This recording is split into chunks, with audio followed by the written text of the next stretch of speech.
Hello everyone, welcome to परचम classes. I am भूमिका प्रजापति। सो परचम ने एसएससी कोर्स आप लोगों के लिए लॉन्च किया है, जिसमें जनरल अवेयरनेस के सभी सब्जेक्ट्स को कवर किया गया है। Polity, geography, history, economics, science, strategic and every general awareness thing, उन सभी को इसमें कवर किया गया है। एंड ये जो कोर्स है ना, आप लोगों के लिए काफ़ी ज़्यादा हेल्पफुल रहेगा, बिकॉज आपकी अपकमिंग एग्जाम्स जो एग्ज़ाम्स लाइंड अप है, जैसे कि CGL एंड CHSL के लिए काफ़ी ज़्यादा ये हेल्पफुल रहेंगे और आपकी प्रिपरेशन को और भी ज़्यादा बूस्ट एंड स्ट्रॉन्ग करेंगे। Clear? So make sure to visit this course on Parcham application. And आ जाते हैं हम लोग आज के हमारे टॉपिक के ऊपर, जो कि है खिलाफत movement and non cooperation movement. ठीक है, सो आज के लेक्चर में हम लोग देखेंगे कि खिलाफत movement and non cooperation movement की पूरी जो स्टोरी है उसके बारे में देखेंगे। इससे रिलेटेड एग्जाम में किस तरीके के क्वेश्चंस बनते हैं उन्हें देखा जाएगा। तो A to Z सारी चीज़ें आज के इस लेक्चर में कवर की जाएगी रिगार्डिंग खिलाफत movement and non cooperation movement. Clear? So without wasting any time हम लोग हमारा लेक्चर स्टार्ट करते हैं। तो सबसे पहले हम लोग खिलाफत मूवमेंट से स्टार्ट करेंगे। सो देखिए, 28 जुलाई 1914 वर्ल्ड वॉर 1 जो है वो स्टार्ट हो चुका था। ठीक है, वर्ल्ड वॉर 1 में दो पावर्स थी आमने सामने, एक तरफ थी एलाइड पावर एंड दूसरी तरफ थी सेंट्रल पावर। ठीक है, एलाइड पावर्स में रशिया थी, France, Portugal, Italy, great Britain, USA ने भी 1917 में एलाइड पावर्स को ज्वाइन कर लिया था। तो एक तरफ एलाइड पावर्स थी जिसमें बहुत बड़े बड़े पावर्स जिनकी कॉलोनीज लाइक पूरे वर्ल्ड में स्प्रेडेड थी, एक तरफ थी एलाइड पावर्स। ठीक है, दूसरी तरफ थी सेंट्रल पावर्स जिसमें जर्मनी, ठीक है, ऑस्ट्रो हंगेरियन एम्पायर, बुल्गारिया और ऑटोमन एम्पायर थे। ठीक है, अब हम सभी को पता है कि वर्ल्ड वॉर 1 में एलाइड पावर्स जो है वो क्या करे थे, वो जीत गए थे। ठीक है, दे वन वर्ल्ड वॉर 1। ठीक है, अब यहाँ पर ये समझ लो आप कि जब भी कोई वॉर होता है, वॉर जब ख़त्म होता है तो उसके बाद बहुत सारी पीस ट्रीटीज़ होती है। ठीक है, तो इसी वे में जो सेंट्रल पावर्स थी ये हार गई थी, तो इन लोगों के साथ बहुत सारी पीस ट्रीटीज़ जो है साइन की गई थी। अब आप लोग सोचोगे मैम खिलाफत मूवमेंट में वर्ल्ड वॉर क्यों पढ़ा रही, तो बिकॉज यहाँ पर एक कंट्री है जो हमारे लिए काफ़ी ज़्यादा इंपॉर्टेंट हो जाती है, वो है ऑटोमन एम्पायर। ठीक है, because Ottoman empire central powers में थी, सेंट्रल पावर्स हार गई थी, तो ऑब्वियसली ऑटोमन एम्पायर के साथ भी कोई ट्रीटी साइन की गई होगी। तो ऑटोमन एम्पायर के साथ जो ट्रीटी साइन की गई थी वो थी ट्रीटी ऑफ सेवरे। ठीक है, ट्रीटी ऑफ सेवरे के थ्रू ये कहा गया था कि जो ऑटोमन एम्पायर है उसे बहुत सारे पार्ट्स में डिवाइड कर दिया जाएगा। तो बेसिकली यहाँ पे ऑटोमन एम्पायर जो काफ़ी बड़ा एरिया एक्वायर बड़ा एरिया उन लोगों के पास था, वो क्या हो गया, इस ट्रीटी के बाद बहुत सारे छोटे छोटे पार्ट्स में डिवाइड हो गया। ठीक है, तो कुछ टर्किश ट्राइब्स थी, उन लोगों ने मिलकर ऑटोमन एम्पायर को इस्टेब्लिश करा था। ये उसकी बैक की स्टोरी है। बाकी ये समझ लो कि जब ये ट्रीटी ऑफ सेवरे में ये कहा गया कि ऑटोमन एम्पायर में जो टर्किश टेरिटरीज थी एंड जो नॉन टर्किश टेरिटरी थी, दो तरीके की टेरिटरी होगी, तो उनमें ये कहा गया कि जो भी नॉन टर्किश टेरिटरीज थी वो सब किसके पास चली जाएगी, एलाइड पावर्स, जैसे कि पैलेस्तीन है, लेबनान है, ऐसे बहुत सारी non Turkish territories Ottoman empire में थी उस समय। तो ये कहा गया थ्रू ट्रीटी ऑफ सेवरे कि इन सभी नॉन टर्किश टेरिटरीज किसके पास चली जाएगी, एलाइड पावर्स के पास चली जाएगी। अब ये क्या था, जितने भी नॉन टर्किश टेरिटरीज थी यहाँ पे बहुत सारे मॉस्क्यूज बना रखे थे। ठीक है, बहुत सारे मस्जिद जो है उस समय के जो खलीफ थे उन्होंने बनाए थे। बेसिकली ऑटोमन एम्पायर के जो खलीफा हुआ करते थे उनको स्पिरिचुअल लीडर कहा जाता है मुस्लिम का। देखिए एक बार बता देती हूँ आप लोगों को, ऑटोमन एम्पायर, ठीक है, इनको रूल करते थे, ठीक है, इनके जो लीडर होते थे उनको कहा जाता था, इनके जो खलीफ होते थे उनको खलीफा कहा जाता था। ठीक है, और ये इनके जो खलीफा थे, ठीक है, इन्हें स्पिरिचुअल लीडर कहा जाता है, माना जाता था of Muslims in all over world. ठीक है, पूरे वर्ल्ड में जितने भी मुस्लिम्स हैं उन सभी का स्पिरिचुअल लीडर जो है किसको माना जाता था, ऑटोमन एम्पायर के जो खलीफा थे, जो खलीफेट थे, उनको माना जाता था। अब क्या हुआ यहाँ पर, Ottoman empire treaty of Sevres के थ्रू बहुत सारे पार्ट्स में डिवाइड हो गया। ठीक है, अब बहुत सारे पार्ट्स में डिवाइड हो गया तो जितने भी नॉन टर्किश टेरिटरीज थी, ठीक है, उन सभी नॉन टर्किश टेरिटरीज का पावर जो है किसके पास चले गया, ट्रीटी ऑफ सेवरे के थ्रू जितने भी एलाइड पावर्स थे उन लोगों के बीच में उन नॉन टर्किश टेरिटरीज को डिवाइड कर दिया जाने था। ठीक है, अब यहाँ पर हुआ यूँ कि ये जो नॉन टर्किश टेरिटरीज थे यहाँ पर बहुत सारे जो है क्या थे, मॉस्क्यूज बने हुए थे। ठीक है, या बहुत सारे मस्जिद जो है यहाँ पे बने गए थे। तो इस ट्रीटी के थ्रू यूँ हुआ कि जितने भी मस्जिद बने गए थे, तो इन नॉन टर्किश प्लेसेस में बहुत सारे मॉस्क्यूज थे, मस्जिद थे, बहुत सारी इस्लामिक होली प्लेसेस थे। ठीक है, अगर ये ट्रीटी ऑफ सेवरे साइन हो जाती तो इन सभी पर जो खलीफा का कंट्रोल था वो सब जो है खलीफा पर के पास से हट जाएगा। ठीक है, और इसी चीज़ के अगेंस्ट पूरे वर्ल्ड के मुस्लिम थे, ठीक है। एक तो खलीफा क्या है, उन लोगों के स्पिरिचुअल लीडर है, ठीक है। वो लोग जितने भी मुस्लिम से वर्ल्ड में ओवरऑल उन सभी के स्पिरिचुअल लीडर माना जाता था खलीफा को। और अगर non Turkish territories allied power के पास चले गई तो जितनी भी इस्लामिक होली प्लेसेस है, जितने भी मॉस्क्यूज है, मस्जिद है, उन सभी पर से खलीफा का कंट्रोल हट जाएगा। और इस चीज़ के अगेंस्ट थे, ठीक है, कौन, पूरे वर्ल्ड में जो मुस्लिम थे। और इसीलिए इस ट्रीटी ऑफ सेवरे को साइन होने से रोकने के लिए वर्ल्ड के अलग अलग पार्ट्स में मुस्लिम्स ने मूवमेंट स्टार्ट करे थे, जिसमें से भारत में जो मूवमेंट चल रहा था वो था खिलाफत मूवमेंट, ठीक है। तो समझ में आया, ऑटोमन एम्पायर, खलीफा, स्पिरिचुअल लीडर है मुस्लिम्स के, नॉन टर्किश टेरिटरीज तो थी वो सब अलाइड पावर्स के पास चले जाएगी थ्रू ट्रीटी ऑफ सेवरे। क्यों प्रॉब्लम हो रही थी? बिकॉज इन नॉन टर्किश जो भी टेरिटरीज थी वहाँ पर बहुत सारे इस्लामिक होली प्लेसेस थे, वहाँ पर से खलीफा का कंट्रोल हट जाएगा और ये चीज़ बिल्कुल भी मुस्लिम्स को पसंद नहीं थी, ठीक है। तो ये रीज़न था खिलाफत मूवमेंट का भारत में स्टार्ट होने का, ठीक है। So with time Shaukat Ali और उनके एक और भाई थे, उन दोनों ने मिलकर क्या करा, खिलाफत मूवमेंट भारत में स्टार्ट करा, ठीक है। क्यों स्टार्ट किया गया? ये खलीफा जो है उनके साथ जो नाइंसाफ़ी हो रही थी उस चीज़ को रोकने के लिए इन्होंने खिलाफत मूवमेंट भारत में स्टार्ट करा। अब गांधी जी को इस खिलाफत मूवमेंट में एक अपॉर्चुनिटी दिखी कि भैया ये हाई टाइम है और एक करेक्ट टाइम है जिसमें हम क्या कर सकते हैं, इंडियंस मुस्लिम की मदद करके पूरा मास मूवमेंट जो है लॉन्च कर सकते हैं। सो गांधी जी ने क्या करा, खिलाफत मूवमेंट में इन लोगों की मदद करी।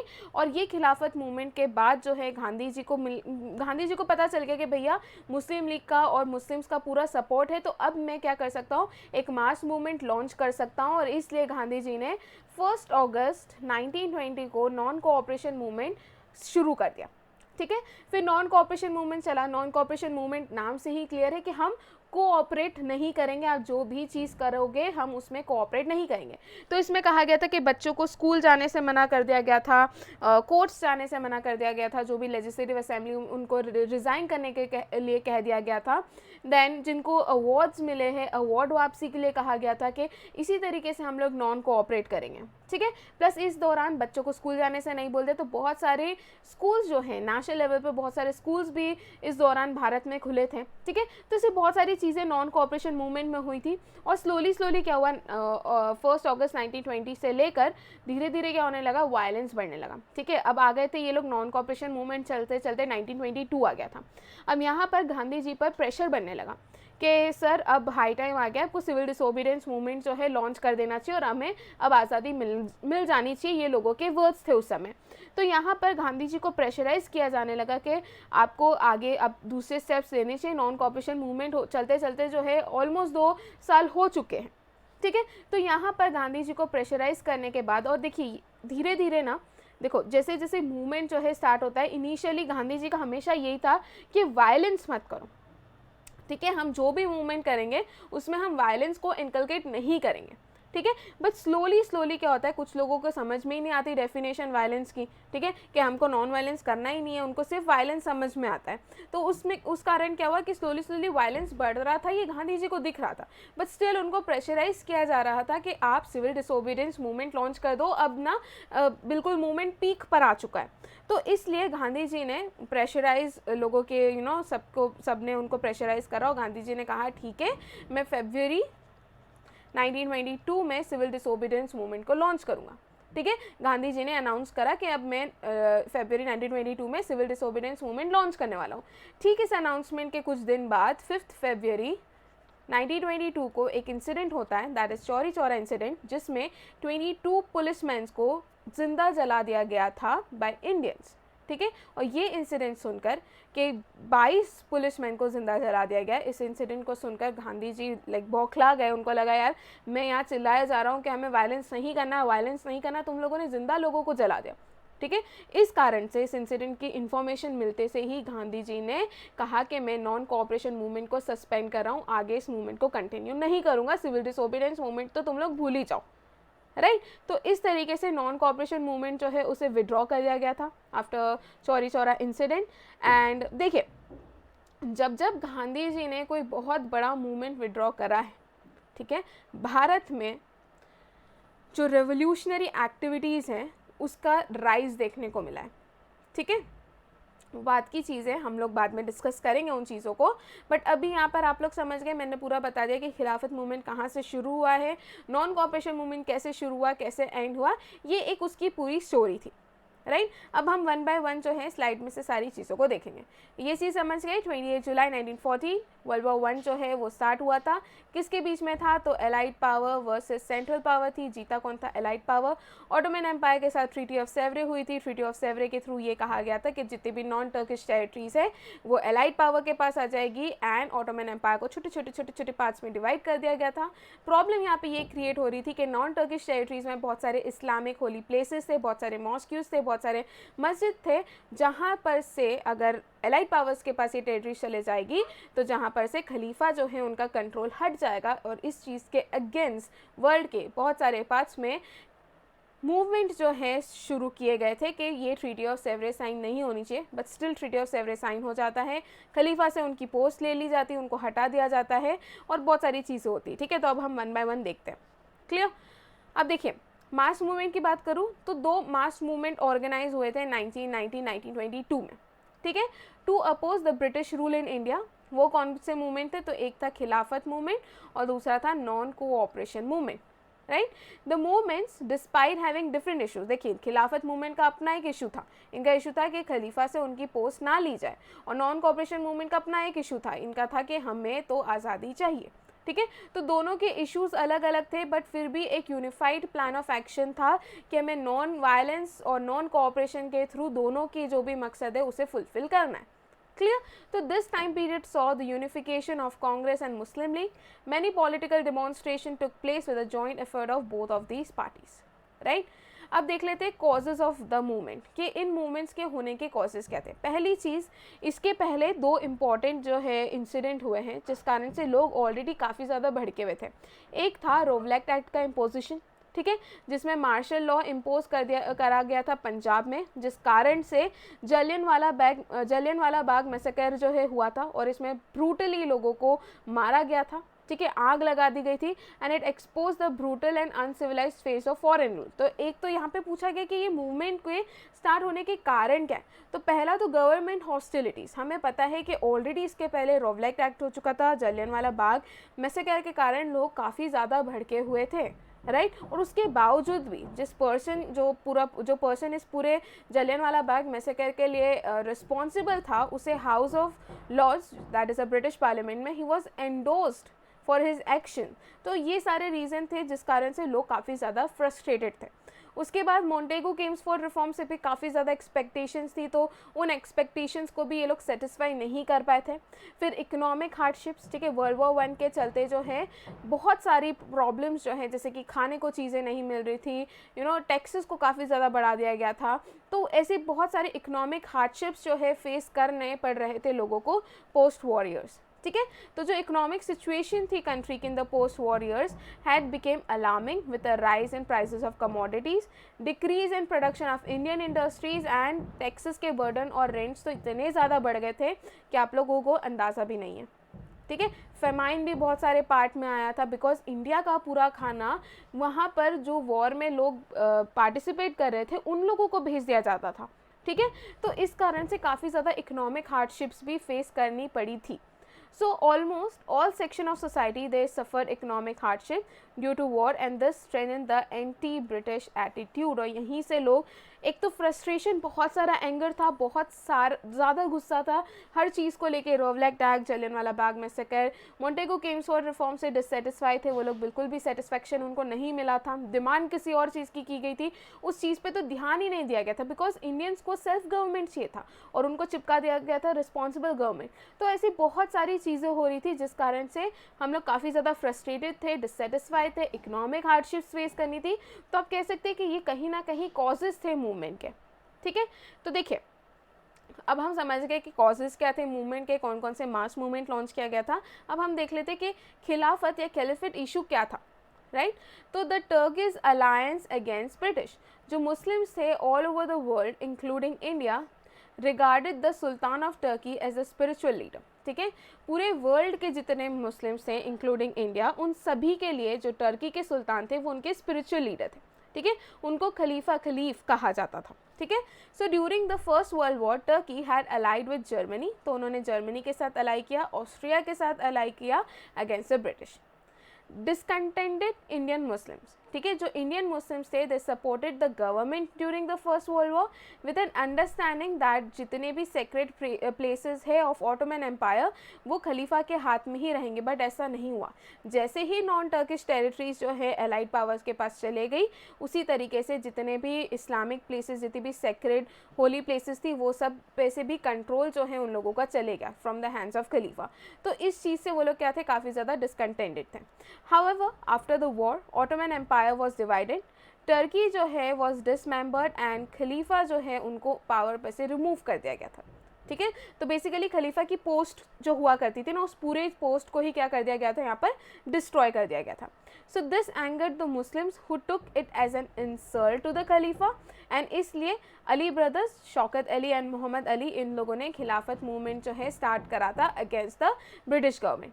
तो क्या क्या याद रखोगे, टर्की वॉज डिसमेंबर्ड, खलीफा was remove from power, Ottoman empire के साथ यहाँ पे ट्रीटी वाला एक मेंशन नहीं किया गया कि कौन सी ट्रीटी करी थी, तो यहाँ पर आप लोग लिख लीजिएगा ट्रीटी ऑफ सेवरेज जो है वो साइन की गई थी, ठीक है, ऑटोमन एम्पायर के थ्रू, ऑटोमन एम्पायर के साथ, जिसके थ्रू ऑटोमन एम्पायर को छोटे छोटे पार्ट्स में क्या कर दिया गया था, डिवाइड कर दिया गया था। इसे एज ए इंसल्ट जो है मुस्लिम ने लिया था, क्योंकि खलीफा को पावर पे से रिमूव कर दिया गया था, and therefore Shaukat Ali and Mohammad Ali, इन दोनों ने खिलाफत मूवमेंट स्टार्ट करा था अगेंस्ट द ब्रिटिश गवर्नमेंट, ठीक है। द मूवमेंट टेक प्लेस, तो ये जो खिलाफत मूवमेंट है 1919 से 1924 तक चला था। इसके अलावा इन्होंने एक खिलाफत कमेटी को भी इस्टेब्लिश करा था, ठीक है, 1919 में ऑल इंडिया खिलाफत कमेटी इस्टेब्लिश की गई थी। इसके लीडर जो है अली ब्रदर्स को बनाया गया था, मौलाना अब्दुल कलाम आज़ाद, अजमल खान और हसरत मोहानी जो है, इन सभी के लीडरशिप में खिलाफत कमेटी जो है ऑल इंडिया खिलाफत कमेटी, उसे 1919 में इस्टेब्लिश किया गया था। क्यों इस्टेब्लिश किया गया था कि ब्रिटिश गवर्नमेंट को ये कहना चाहते थे कि भैया अपना एटीट्यूड चेंज करो टर्की को लेकर, तुम हमारे खलीफा को किसी भी एक नॉर्मल पर्सन की तरह ट्रीट नहीं कर सकते हो, ये जो है मुस्लिम्स की डिमांड थी, ठीक है। दस the ground for a country wide agitation was prepared and all India खिलाफत कॉन्फ्रेंस फिर दिल्ली में हुई थी नवंबर 1919 में, एंड कॉल वॉज मेड कि अब हम ब्रिटिश गुड्स जितने भी हैं उन सभी को क्या करने वाले हैं, बॉयकॉट करने वाले हैं, ठीक है। इसके बाद demands of Indian Muslims, India में मुस्लिम्स ने डिमांड करा फ्रॉम ब्रिटिश दैट कि जो खलीफास control over Muslim sacred places should be retained, ठीक है। भले ही तुम लोग नॉन टर्किश टेरिटरीज को लेके जा रहे हो अपने साथ, बट वहाँ पर जितने भी इस्लामिक होली प्लेसेस हैं वहाँ पर कंट्रोल सिर्फ खलीफा का ही रहेगा, ये उन लोगों का एक डिमांड थी। दूसरी, खलीफा should be left with sufficient territories after territorial arrangement, कि आप उनको एटलीस्ट सफिशिएंट टेरिटरीज देंगे जब भी आप टेरिटोरियल, बिकॉज देखो पीस ट्रीटी हुई थी, पीस ट्रीटी में आप एलाइड पावर्स में कितने सारे लोग थे, फ्रांस था, इटली था, पोर्चुगल था, ब्रिटेन था, यूएसए था, सभी को कुछ ना कुछ चाहिए होगा यार, सबने वॉर जीता है तो कुछ ना कुछ सबको अपनी जेब में चाहिए होगा, कोई सी टेरिटरी चाहिए होगी अपनी जेब में। तो यहाँ पर ये कहा गया कि तुम लोग जब भी टेरिटोरियल अरेंजमेंट कर रहे हो तो खलीफा के पास सफिशिएंट टेरिटरीज रहनी चाहिए, ठीक है। तो ये चीज़ एक कही गई थी। दूसरा, कांग्रेस का इनिशियल स्टैंड ये था, the support of Congress was essential for खिलाफत मूवमेंट टू सक्सीड। देखिए, गांधी जी कहीं ना कहीं जानते थे कि ये एक अच्छा टाइम है, एक अच्छी अपॉर्चुनिटी है जिसके थ्रू वो हिंदू और मुस्लिम को यूनाइट कर सकते हैं और एक मास मूवमेंट जो है क्या कर सकते हैं, लॉन्च कर सकते हैं, ठीक है। सो महात्मा गांधी जो है वो फेवर में थे of launching satyagraha and non cooperation against the government on Khilafat issue, but the Congress was not united on this form of political action. तो गांधी जी इस चीज़ के फेवर में थे, पर इनिशियली कांग्रेस इस चीज़ के फेवर में नहीं था, but later Congress felt inclined to provide it support because एक गोल्डन अपॉर्चुनिटी थी हिंदूज और मुस्लिम्स को यूनाइट करने की and to bring Muslim participation in such mass movement, ठीक है। Muslim League also decided to give full support to Congress and its agitation on political questions. So यहाँ पर इस गोल्डन अपॉर्चुनिटी को प्रॉपरली यूज़ करते हुए गांधी जी डिसाइडेड कि मैं अपना पूरा सपोर्ट दूंगा खिलाफत मूवमेंट को एंड दोनों को, हिंदूज एंड मुस्लिम्स को यूनाइट करके एक मास मूवमेंट लॉन्च करूंगा ताकि इंडियंस को फ्रीडम दिलवा सकूँ। क्लियर? तो यहाँ पर हो गया हमारा पूरा खिलाफत मूवमेंट से रिलेटेड कि कैसे स्टार्ट हुआ। मैं ना थोड़ा सा स्टोरी 2-3 बार बता चुकी हूँ, बट आई होप आप लोगों को अब याद हो गया होगा। ठीक है, अब आ जाते हैं हमारे दूसरे इंपॉर्टेंट टॉपिक पर, नॉन कोऑपरेशन मूवमेंट। ठीक है, जो खिलाफत मूवमेंट के थ्रू ही, इसके दौरान ही गांधी जी ने एक मास मूवमेंट जो है लॉन्च करने का सोचा, और उन्होंने एक नॉन कोऑपरेशन मूवमेंट जो है 1 अगस्त 1920 को अनाउंस कर दिया कि मैं नॉन कोऑपरेशन मूवमेंट लॉन्च करने वाला हूँ। राइट, इसके साथ आ जाता है हमारा डिस्काउंट कोड। ठीक है, सो आज का हमारा जो डिस्काउंट कोड है वो है SAVE20। ठीक है, इस डिस्काउंट कोड को आप परचम एप्लीकेशन पर जाकर जब कोर्स जो है उसे परचेस कर रहे होंगे उसमें यूज़ कर सकते हैं, जिसमें आप लोगों को 20% ऑफ मिलेगा on SSC general awareness course. Clear, so make sure इस कोड को यूज़ कीजिए। ठीक है, एंड पढ़ाई कीजिए आगे अपनी। अब आ जाते हैं हम लोग नॉन कोऑपरेशन मूवमेंट। ठीक है, सभी जानते हैं 1 August 1920 launch by Mahatma Gandhi, पहला मास मूवमेंट था organise nation wide during India struggle for freedom. Was the first mass movement जिसे ऑर्गेनाइज किया गया था पूरे नेशन में। ठीक है, ड्यूरिंग इंडियाज फ्रीडम स्ट्रगल। ठीक है, बिकॉज अक्सर क्या होता था, कोई भी मूवमेंट लॉन्च करें तो कभी मुस्लिम्स का सपोर्ट नहीं होता था, तो कभी किसका सपोर्ट नहीं होता था, कभी इंडियंस का सपोर्ट होता था तो मुस्लिम्स का नहीं होता था, मुस्लिम्स का होता था तो इंडियंस का नहीं होता था। तो अभी तक एक पूरा मास मूवमेंट जिसमें सब यूनाइट होकर सब ने ब्रिटिश के अगेंस्ट आवाज़ उठाई हो, ऐसा मास मूवमेंट अभी तक ऑर्गेनाइज नहीं किया गया था, एक नेशन वाइड मूवमेंट अभी तक नहीं हुआ था। तो this is considered as the first mass movement which was organized nationwide during India's struggle of freedom. It was launched by Mahatma Gandhi on 1 August 1920. ठीक है, कौन सा मूवमेंट है? Non cooperation movement. अब इस नॉन कोऑपरेशन मूवमेंट के अपने अलग अलग कारण हैं। ठीक है, पहली चीज़ इनिशियली हम सभी जानते हैं कि Rowlatt Act and Jallianwala Bagh massacre. ठीक है, गुस्सा था, बहुत ज़्यादा फ्रस्ट्रेशन था।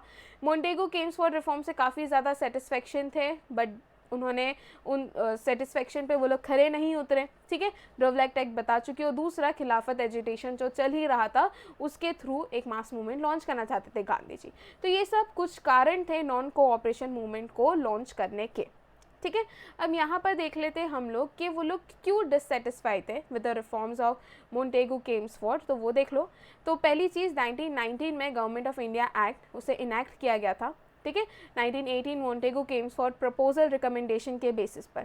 ठीक है, this Act introduce dyarchy system, and इसके थ्रू क्या किया गया था, जो टॉपिक्स था उनको reserved list and transferred list में क्या कर दिया गया था, डिवाइड कर दिया गया था। So, the legislative assembly was introduced with direct elections, but right to vote was severely curtailed. In addition, कोई भी कंट्रोल जो है गवर्नर जनरल को नहीं दिया गया था और उनकी executive council by legislative assembly. ठीक है, Indian nationalist however had gone far beyond such stopping concessions.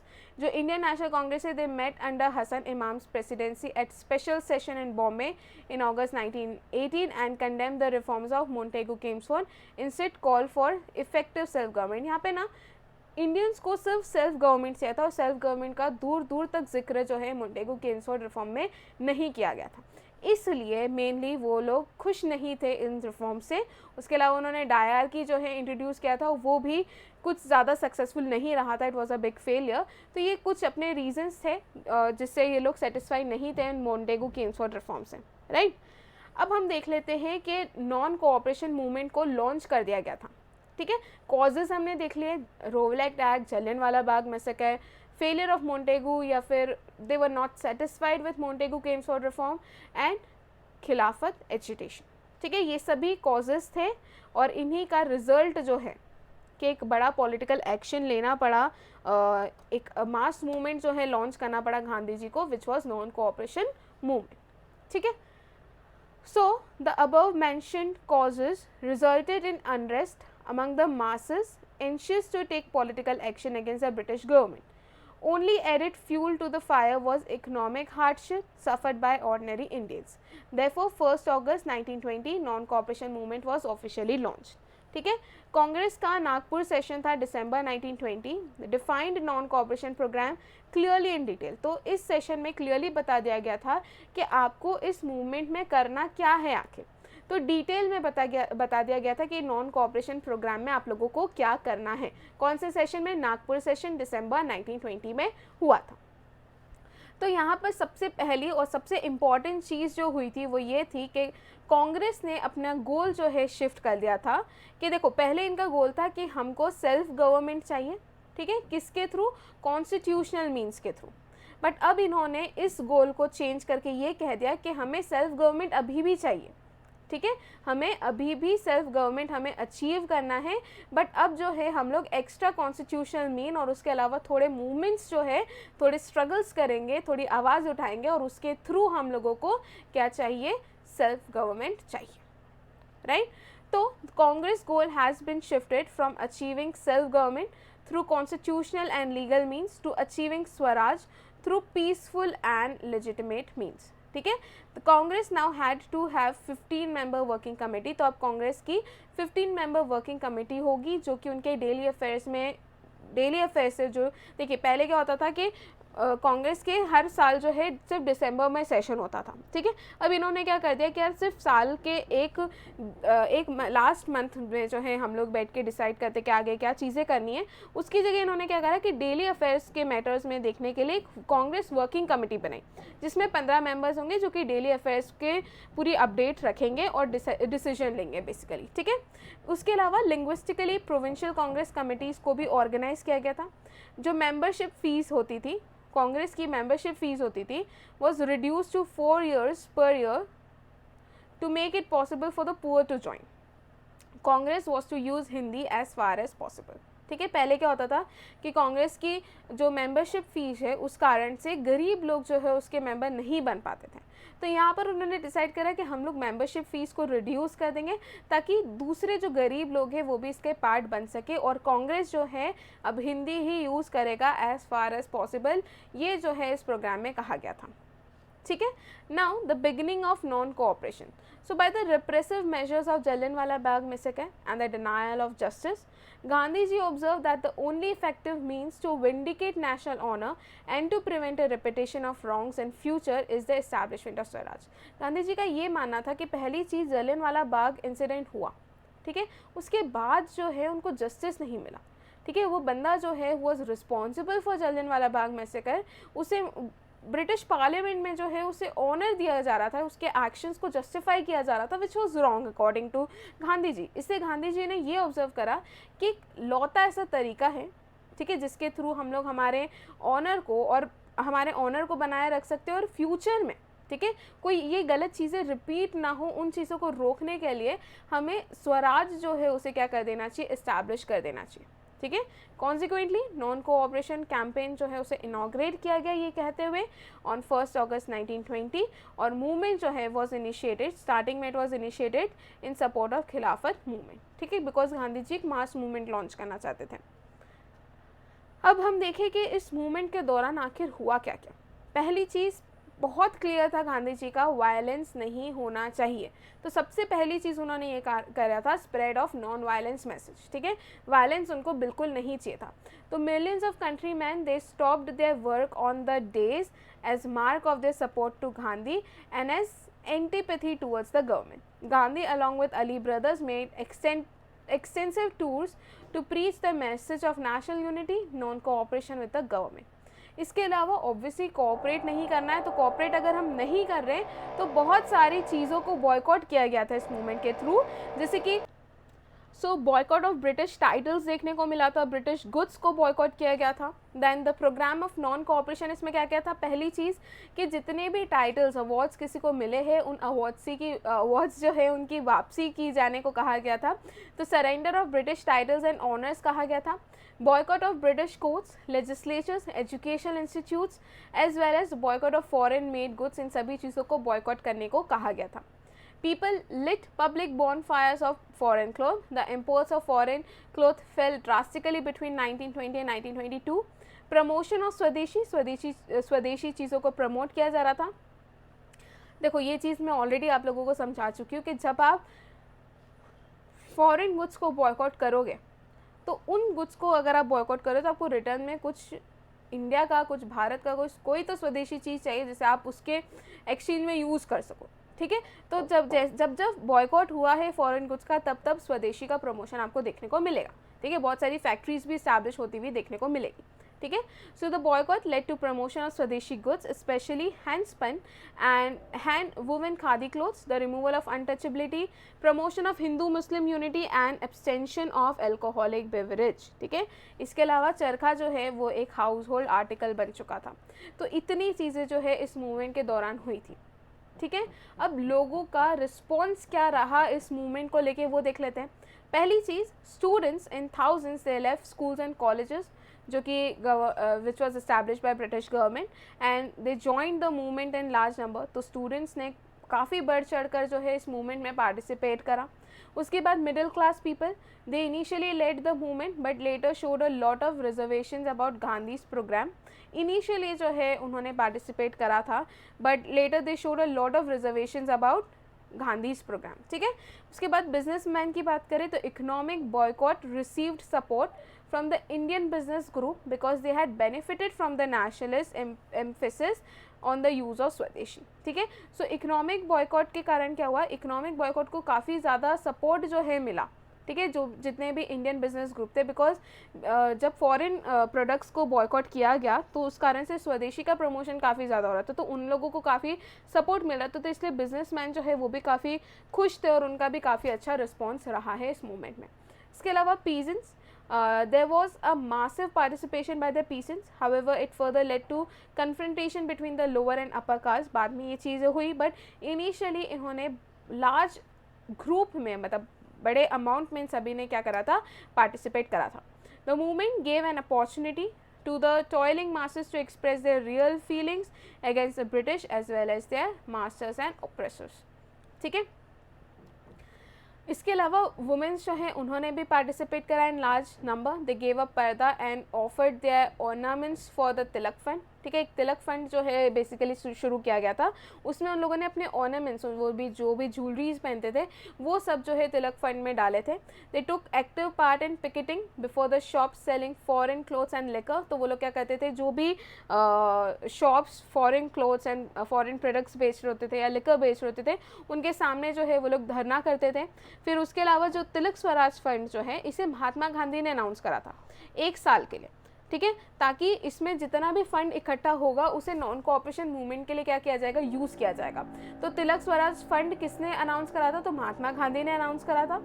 Fund जो है was homage to Bal Gangadhar Tilak on his first death anniversary that aimed at collecting ₹1 crore. ठीक है.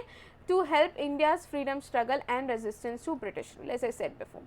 अब देख लेते हैं गवर्नमेंट का क्या रिस्पॉन्स हुआ. ये तो इंडिया का रिस्पॉन्स, जिसमें वुमेन्स ने अच्छे से पार्टिसिपेट करा, स्टूडेंट्स ने पार्टिसिपेट करा, फार्मर्स, पीजेंट्स एंड बिजनेसमैन, सभी ने काफ़ी अच्छे से पार्टिसिपेट करा.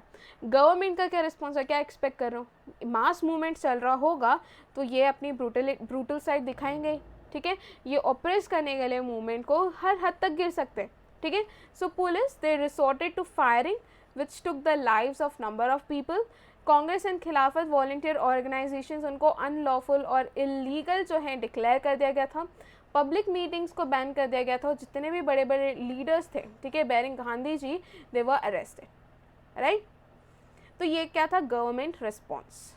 अब हम देख लेते हैं कि नॉन कोऑपरेशन मूवमेंट का विड्रॉवल. मैं स्टार्टिंग में ही बता चुकी हूँ, फरवरी 1922 में गांधी जी ने अनाउंस कर दिया बिकॉज इट वॉज प्रेशराइज के अब जो है आप सिविल डिसोबीडियंस मूवमेंट को लॉन्च कर दो. तो उनके ऊपर काफ़ी ज़्यादा प्रेशर बनाया जा रहा था.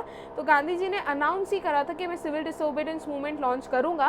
उसके ठीक 4 दिन बाद जो है एक इंसिडेंट होता है, that is Chauri Chaura incident, जो कि यूपी में हुआ था, जिसमें 22 पुलिसमैन जो हैं उनको ब्रूटली मार दिया गया था by the violent mob after the conflict between. Basically अगर स्टोरी बताऊं तो स्टोरी ये हुई थी कि पीसफुली अनआर्म्ड एक रैली निकाली गई थी. ठीक है. जिसमें बहुत सारे स्टूडेंट्स हैं एंड बहुत सारे लोग थे जिन्होंने उस रैली में पार्टिसिपेट करा था नॉन कोऑपरेशन मूवमेंट के लिए ही.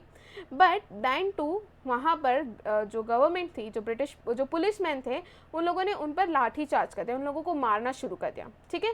अब इस चीज़ से वो क्या हो गए, वो जो रैली के लोग थे भड़क गए कि भैया हमारे पास ना तो कोई वेपन है, ना कोई बंदूक है, ना कुछ भी नहीं, हम अनआर्म्ड है, दैन टू आप हम पे लाठी चार्ज करो, हमको मार रहे हो. तो इस कारण क्या हुआ कि ये जो प्लेस थी चौरी चौरा, वहाँ के पूरे लोगों ने क्या कर लिया, जो पुलिस स्टेशन था उसके आसपास क्या कर दिया, पूरा घेरा बना दिया. ठीक है। तो जब ये लोग पुलिस स्टेशन के आसपास पूरा घेरा बना के खड़े हो गए और नारे लगाने लगे, तो वहाँ पर से एक पुलिसमैन आता है, उसने हवा में जो है ब्लैंक फायर किया उसने। तो यहाँ पर लोग जो है और डर गए, ठीक है, एकदम से घबरा गए कि यार मतलब फायरिंग उन लोगों के ऊपर नहीं की गई थी, फायरिंग जो है हवा में की गई थी, बट इतनी सारी भीड़ थी, ये सब एकदम से घबरा गए, ठीक है। तो गुस्सा में आके, एक तो गुस्सा थे, फ्रस्ट्रेटेड थे, उसके अलावा ये लोग फायरिंग के लिए भी उन लोगों को बोल रहे थे कि अगर तुम लोग यहाँ से नहीं गए तो हम मास में फायरिंग कर देंगे। तो इस चीज़ में आके क्या करा उन लोगों ने, जो पुलिस स्टेशन था उसमें आग लगा दी, जिसमें 22 पुलिसमैन जो कि जिंदा थे उनको जला दिया गया। तो जब इस इंसिडेंट के बारे में गांधी जी को पता चला, तो ऑब्वियसली वो खुश तो होंगे नहीं, बोलेंगे मैं यहाँ पर नॉन वायलेंस चला रहा हूँ, तुम लोग वायलेंस कर रहे हो, है ना। तो गांधी जी ऑब्वियसली खुश तो होंगे नहीं इस इंसिडेंट के कारण, बिकॉज स्लोली वायलेंस का जो ट्रेंड हो रहा था वो बढ़ रहा था, ठीक है। और बहुत clear message Gandhi ji initially ही स्प्रेड कर चुके थे कि उनको वायलेंस नहीं चाहिए, but slowly the violent trend जो मूवमेंट का जो ले रहा था, उससे वो काफ़ी ज़्यादा डिसअपॉइंटेड थे, काफ़ी ज़्यादा नाखुश थे। इसलिए इमीडिएटली उन्हें अनाउंस कर दिया कि मैं इस मूवमेंट को क्या कर रहा हूँ, विड्रॉ कर रहा हूँ, ठीक है। तो इस तरीके से नॉन कोऑपरेशन मूवमेंट जो है उसे विड्रॉ कर दिया गया था, right. So in February 1922 at Chauri Chaura UP, 22 policemen, they were brutally killed by violent mob after the conflict between the mob and policemen of the Thana. The news shocked Gandhi ji too much. He was not happy with the increasing violent trend of the movement and he immediately announced the withdrawal of the movement. ठीक है, जितने दूसरे जो nationalist leader थे like CR Das, Motilal Nehru, Subhash Chandra Bose, Jawaharlal Nehru, they express the disagreement at Gandhi's decision to withdraw the movement. But इसके बावजूद भी गांधी जी ने कभी भी वायलेंस को सपोर्ट नहीं करा, ठीक है। दो इस टाइम पर मूवमेंट काफ़ी ज़्यादा पीक पर था, हो सकता था कि अगर मूवमेंट को विड्रॉ नहीं किया जाता, सिविल डिसोबीडियंस मूवमेंट लॉन्च कर दिया जाता, तो शायद उसी समय हम लोगों को आज़ादी मिल जाती, ठीक है। बट इन्होंने कभी भी वायलेंस को सपोर्ट नहीं करा है। देयरफॉर मार्च 1922 और गांधी जी ने इस इंसिडेंट के बाद February 1922 में उन्होंने जो नॉन कोऑपरेशन मूवमेंट था उसे विड्रॉ कर दिया। लेटर मार्च 1922 में गांधी जी को अरेस्ट कर लिया गया था and he was sentence to 6 years in jail, ठीक है। तो ये था withdrawal of non cooperation movement.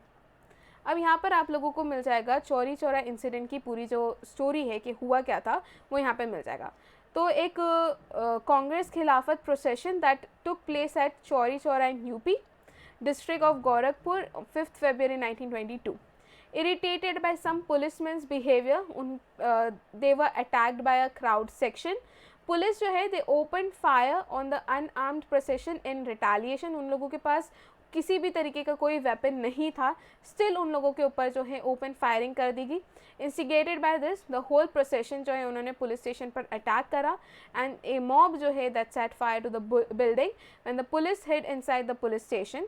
The cops who were trying to escape were hacked into pieces and they were thrown into fire, right. So in the Chauri Chaura incident 22 police officers were killed, ठीक है। Gandhi ji he was profoundly disturbed by the Chauri Chaura incident news. Gandhi ji therefore decided to withdraw the movement because it violated the strict condition of non-violence that he had set for launch of civil disobedience phase and the continuation of non-cooperation movement. Thus the non-cooperation movement that came to end on 12th February 1922. तो इस तरीके से non-cooperation movement 12th February 1922 को हो जाता है समाप्त, ठीक है। अब यहाँ पर end of non cooperation movement हम सभी देख चुके हैं कि 1921 में non cooperation movement was in full steam, ठीक है। The masses they were awaken from their slumber and the grass root workers of Congress as well as the leadership were asking Mahatma Gandhi to launch the next phase of mass civil disobedience. So Gandhi announced that massive civil disobedience would begin in Bardoli. तो उन्होंने, देखो मैंने बताया ना आप लोगों को, उनको प्रेशराइज किया जा रहा था because non cooperation movement already peak पर था, काफ़ी लोग अवेकन थे, तो यहाँ पर उनको प्रेशराइज किया जा रहा था कि अब आपको सिविल डिसोबीडियंस, आपको नेक्स्ट फेज जो है लॉन्च कर देना चाहिए। गांधी जी ही अनाउंस कि वो मैसिव सिविल डिसोबीडियंस मूवमेंट जो है शुरू करेंगे from Bardoli, taluka district of Surat, ठीक है, that all other parts of the country should cooperate by maintaining total discipline and silence in order to concentrate the entire attention of the movement on Bardoli, ठीक है। But इसके बाद भी चौरी चौरा इंसिडेंट के बाद civil disobedience movement launch होना तो आप भूल ही जाओ, नॉन कॉपरेशन मूवमेंट को भी विड्रॉ कर दिया गया था, ठीक है। तो इस तरीके से नॉन कॉपरेशन मूवमेंट खत्म होता है। कॉजेज़ क्या थे of failure of the movement? सभी जानते हैं कि गवर्नमेंट की तरफ से किसी भी तरीके का कोई नेगोशिएशन नहीं हो रहा था, ठीक है। The movement began showing signs of fatigueness as it was not possible to sustain any movement at high pitch for very long. हम सभी जानते हैं कि किसी भी मूवमेंट को हाई पिच पर आप लंबे समय तक नहीं चला सकते। लोग थकने लग जाते हैं यार, कब तक घर पे बैठे रहेंगे, कब तक जॉब नहीं करेंगे, कब तक कमा के बच्चों के लिए खाना नहीं लेकर आएंगे, बच्चे कब तक स्कूल पे नहीं जाएंगे, ठीक है। ये सारी चीज़ें थोड़े समय के लिए ज़रूर अच्छी लगती है, बट इस पिच को, ठीक है, जो ये एक पूरी नेशनलिज्म की फीलिंग होती है ना, एक पूरी आप में पावर आ जाती है, करंट जैसा लगता है कि यार अब तो कुछ कर दिखाना है, वैसी वाली फीलिंग को आप लंबे समय तक नहीं रख सकते, ठीक है। आपको खुद को, हम पढ़ाई को भी ले लेना यार, हमको खुद को मोटिवेटेड रखना पड़ता है ताकि हम पढ़ते रहे, ठीक है, वरना पढ़ाई पर से मन हमारा उठने लगता है, बिकॉज मोटिवेशन नहीं होता लाइफ में। सेम चीज़ें जो है उस समय नेशनल मूवमेंट्स में होती थी, उन लोगों को मोटिवेट किया जाता था ताकि उनकी पिच जो है वो हाई पर रहे, मूवमेंट पीक पे चलता रहे, ठीक है। और यहाँ पर गवर्नमेंट की तरफ से नेगोशिएशन के कोई आसार दिख नहीं रहते, तो ये भी एक रीज़न हम मान सकते हैं for the failure of the movement. Then loss of relevance of Khilafat issue, Khilafat issue का रेलेवेंस ख़त्म होता दिखने लगा, तो मुस्लिम्स जो है वो ऑब्वियसली इससे थोड़े से निकल रहे होंगे, यार खिलाफत इशू तो ख़त्म ही हो गया है, तो अब हम क्यों जुड़े रहे, हमने तो खिलाफत के लिए इसे ज्वाइन करा था। सो जो सेंट्रल थीम था ना एजिटेशन का, द खिलाफत क्वेश्चन, दैट डिसिपेटेड सून। नवंबर में एक्चुअली हुआ यूँ था, नवंबर 1922 में जो पीपल थे of Turkey, they rose under Mustafa Kemal Pasha, ठीक है, and they deprive the sultan of political power. तो टर्की जो है उसे एक सेक्युलर स्टेट बना दिया गया था, ठीक है। So European style of legal system was establish in Turkey and extensive rights were granted to women. Education जो है उसे नेशनलाइज कर दिया गया था, मॉडर्न एग्रीकल्चर, इंडस्ट्रीज़ जो है इन सभी को डेवलप किया जा रहा था। तो यहाँ पर जब टर्की के ही लोगों को कोई पड़ी नहीं थी खिलाफत या खलीफेट की पोस्ट के लिए, तो यहाँ पर दूसरे मुस्लिम्स क्यों उस चीज़ के पीछे पड़े रहेंगे। तो यहाँ पर क्या हुआ, जो मेन थीम था ना खिलाफत क्वेश्चन का, वही धीरे धीरे डिसिपेट होने लगा, ठीक है। एंड देयरफॉर 1924 में खिलाफत जो है दैट वाज अबॉलिश्ड। तो 1919 से 1924 तक जो है ये मूवमेंट चला था, हमको पता ही है, ठीक है। तो ये था loss of relevance of Khilafat issue, ये भी एक रीज़न था। उसके बाद लैक ऑफ एक्टिव रिस्पॉन्स, ठीक है। कुछ प्लेसेस जैसे कि Calcutta, Bombay, Madras which were centres of allied politicians, the response to Gandhi's call was very limited. And सबसे बड़ा रीज़न कि लोगों को वायलेंस का मतलब अभी तक समझ में नहीं आया था, ठीक है। लोगों को नॉन वायलेंस का मतलब अभी तक समझ में नहीं आया था। जो गांधी जी ने लॉन्च, जब नॉन कोऑपरेशन मूवमेंट लॉन्च करा था, उसमें सबसे पहली चीज़ जो उन्होंने करी थी, लोगों तक मैसेज पहुंचाना कि हम लोग इस मूवमेंट को नॉन वायलेंस से करेंगे, वायलेंस बिल्कुल नहीं आने देंगे। इसके बावजूद भी चौरी चौरा इंसिडेंट होता है, जिस कारण से गांधी जी जो है काफ़ी ज़्यादा डिसअपॉइंट हो जाते हैं, उन्होंने नॉन कोऑपरेशन मूवमेंट जो है उसे विड्रॉ कर दिया। तो ये कुछ कारण थे, ठीक है, नॉन कोऑपरेशन मूवमेंट के फेल होने के, राइट। तो यहाँ पर ख़त्म होता है हमारा आज का लेक्चर, जिसमें हमने पूरा खिलाफत मूवमेंट, पूरा नॉन कोऑपरेशन मूवमेंट, उससे रिलेटेड स्टोरी एंड जो भी पॉसिबल चीज़ें आप लोग क्वेश्चंस बन सकते हैं, वो सारी चीज़ें आप लोगों को इस लेक्चर में देखने को मिल जाएगी, ठीक है। सॉरी। तो अब हम लोग आ जाते हैं हमारे प्रैक्टिस क्वेश्चन पर, जो कि है व्हेन एंड वेयर वाज खिलाफत कमेटी फॉर्म, ठीक है। तो खिलाफत कमेटी को किस डेट पर और कहाँ पर फॉर्म किया गया था, ये क्वेश्चन पूछा गया है। तो इसका करेक्ट आंसर आप लोग लिखेंगे कमेंट सेक्शन में। एंड आज का लेक्चर यहीं पे ख़त्म करते हैं। आई होप सारी चीज़ें समझ में आई होगी। अगर आपको कोई डाउट भी है तो वो भी आप लोग पूछेंगे कमेंट सेक्शन में। Okay, thank you.